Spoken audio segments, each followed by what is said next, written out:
informed me that I should not have mentioned the control group. They're telling me I ought to stop making these pre-recorded messages. That gave me an idea. Make more pre-recorded messages. I pay the bills here, I can talk about the control group all damn day.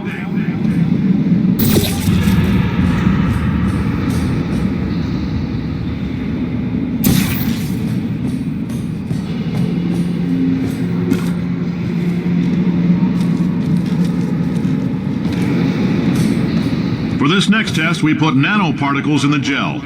In layman's terms, that's a billion little gizmos that are going to travel into your bloodstream and pump experimental genes and RNA molecules and so forth into your tumors.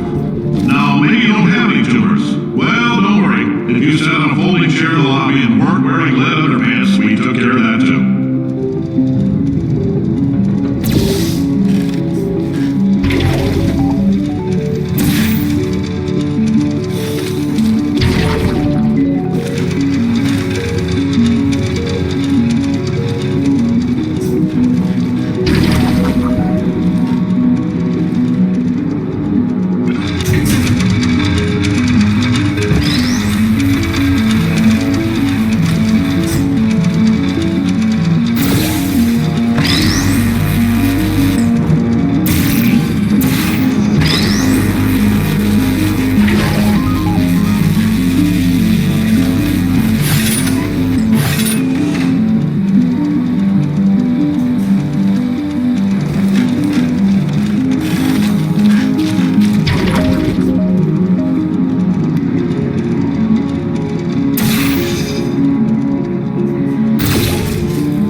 In case you got covered in that repulsion gel, here's some advice the lab boys gave me. Do not get covered in the repulsion gel. We haven't entirely nailed down what element it is yet, but I'll tell you this, it's a lively one, and it does not like the human skeleton.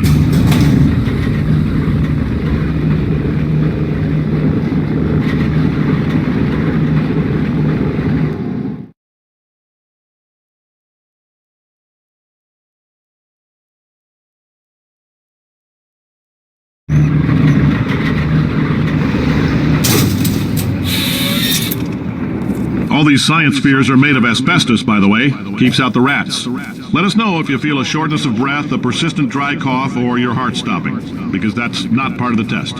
That's asbestos. Good news is the lab boys say the symptoms of asbestos poisoning show a median latency of 44.6 years. So if you're 30 or older, you're laughing. Worst case scenario, you miss out on a few rounds of canasta. Plus, you forwarded the cause of science by 3 centuries. I punch those numbers into my calculator, it makes a happy face.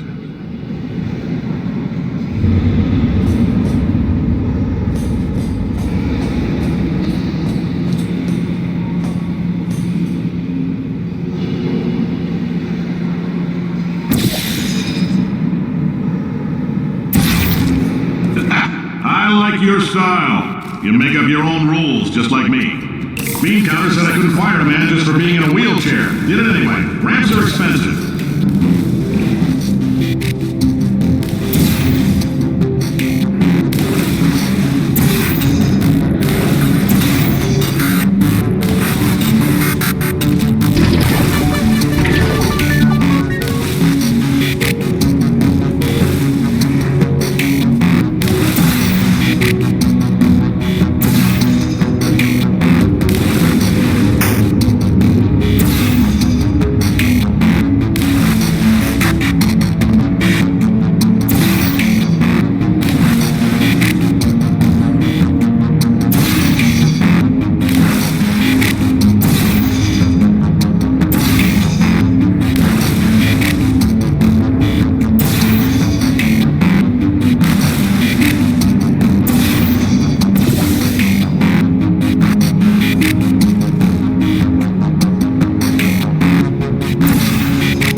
affect the neuronal activity in your brain. There's a slight chance the calcium could harden and vitrify your frontal lobe. Anyway, don't stress yourself thinking about it. I'm serious. Visualizing the scenario while under stress actually triggers the reaction.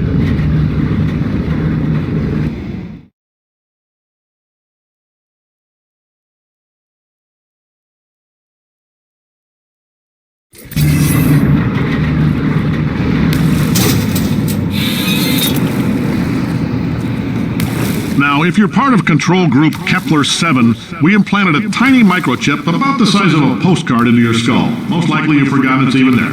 But if it starts vibrating and beeping during this next test, let us know. Because that means it's about to hit 500 degrees, so we're going to need to go ahead and get that out of you pretty fast.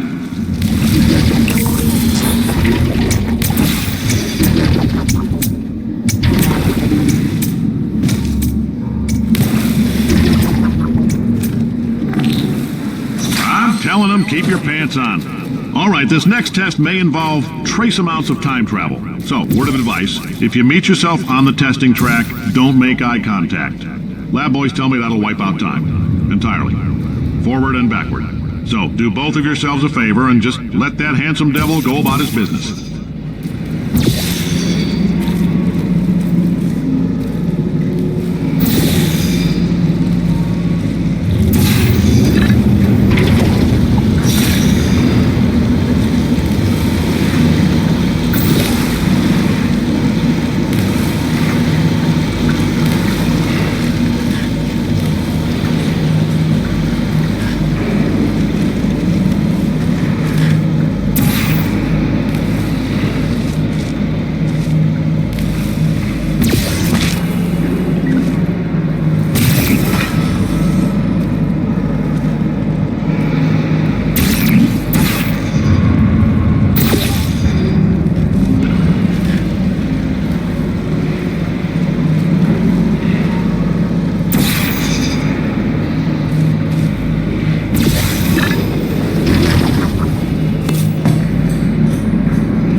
It means you're taking a long time on the catwalks between tests. The lab boys say that might be a fear reaction. I'm no psychiatrist, but coming from a bunch of eggheads who wouldn't recognize the thrill of danger if it walked up and snapped their little pink bras, that sounds like projection. They didn't fly into space, storm a beach, or bring back the gold. No, sir, we did. It's you and me against the world, son. I like your grit. Hustle could use some work, though. Now let's solve this thing.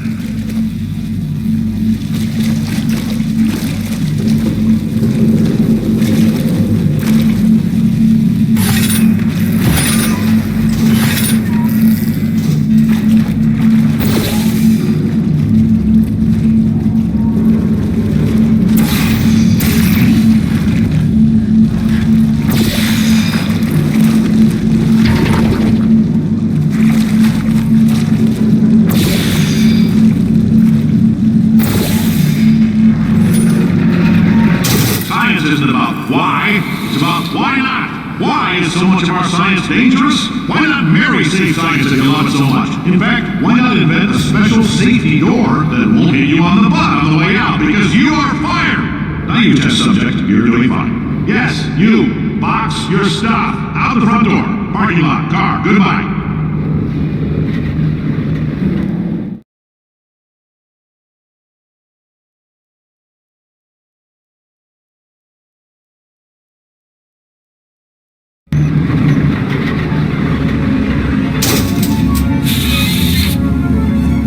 Congratulations! The simple fact that you're standing here listening to me means you've made a glorious contribution to science.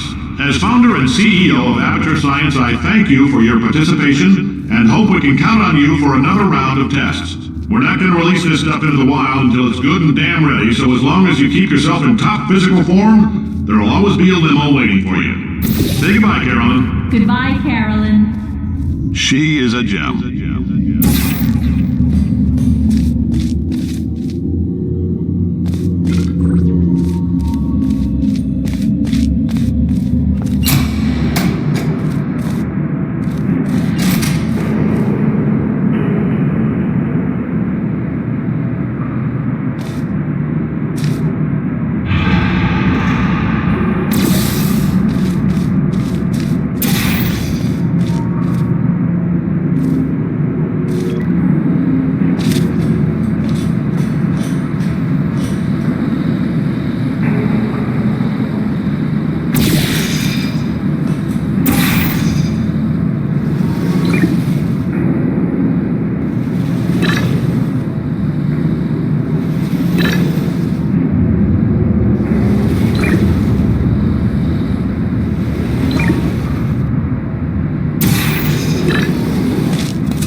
Greetings, friend. I'm Cave Johnson, CEO of Aperture Science. You might know us as a vital participant in the 1968 Senate hearings on missing astronauts. And you've most likely used one of the many products we invented, but that other people have somehow managed to steal from us. Black Mesa can eat my bankrupt... Sir, the testing? Right. Now you might be asking yourself, Cave, just how difficult are these tests? What was in that phone book of a contract I signed? Am I in danger? Let me answer those questions with a question. Who wants to make $60? Cash. You can also feel free to relax for up to 20 minutes in the waiting room, which is a damn sight more comfortable than the park benches most of you were sleeping on when we found you. So, welcome to Aperture. You're here because we want the best, and you're it. Nope. Couldn't keep a straight face. Anyway, don't smudge up the glass down there. In fact, why don't you just go ahead and not touch anything unless it's test related.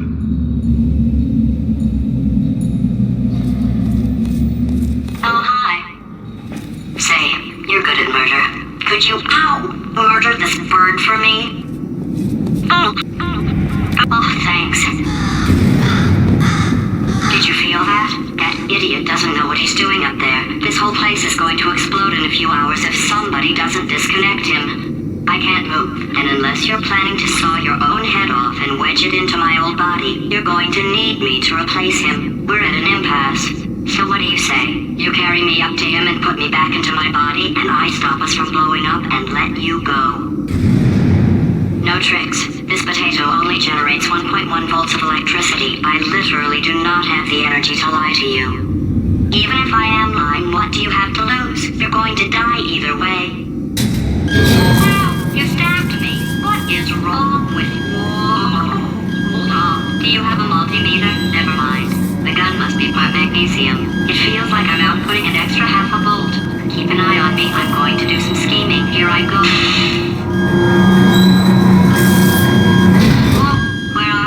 How long have I been out?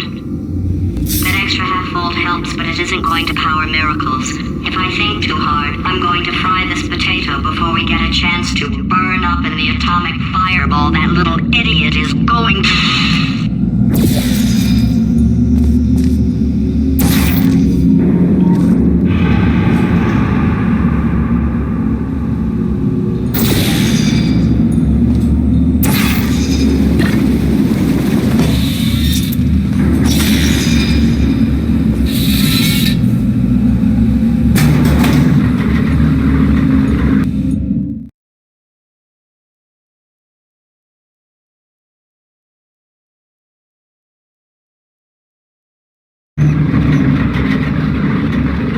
Did anything happen while I was out?